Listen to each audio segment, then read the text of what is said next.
Bonjour my friends, I'm Frankie and welcome to Club Foodie. When Halloween is around the corner, I always find an excuse to make some treats. Come on, it's Halloween. You have to make something, right? So the kind of goodies I like to make are chocolate bars. They are fun to eat and who doesn't like them? Last year, I shared with you my crunchy chocolate bar recipe. And this year, I have another one for you. In today's episode, I'll show you how to make my Bounty chocolate bites. It tastes exactly, if not better, than the one from the store.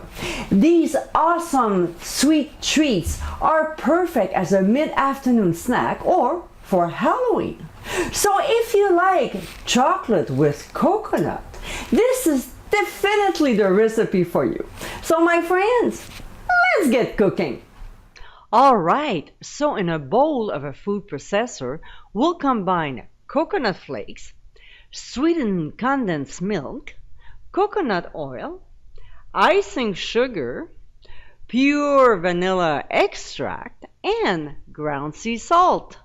Then we'll process until the ingredients are very well blended and the mixture sticks together. You'll probably have to stop to scrape the sides of the bowl. Now, here we have a baking sheet lined with a silicone mat, and we'll place a silicone mold on top, which will help keep it in place when we've transferred the mold to the freezer. So using 2 spoons, we'll scoop the coconut mixture into those small squares. If you don't have a silicone mat, just wet your hands and form about 1.5 inches square. We'll also use a small spatula to compact the mixture in each mold cavity, and we'll add more to make sure they are completely full. We'll take the spatula again and level the squares and clean up around so it's nice and neat. And off to the freezer for 1 hour to firm it up. About 15 minutes before the time is up, we'll start melting the chocolate in a bain-marie, or if you want to speed things up, you can do it in a microwave. I prefer the old method on the stove, and I also think the results are much better, smoother and glossier. Now, after an hour in the freezer, it's time to unmold the coconut mixture, if you did use a silicone mat for that. Otherwise, we'll move on to the next step. So, we'll take a square at a time and dip it in the melted chocolate, making sure it is well coated. Then we'll scoop it with a fork to drip off any chocolate excess and simply place it on a silicone mat while we are doing the same with the other squares.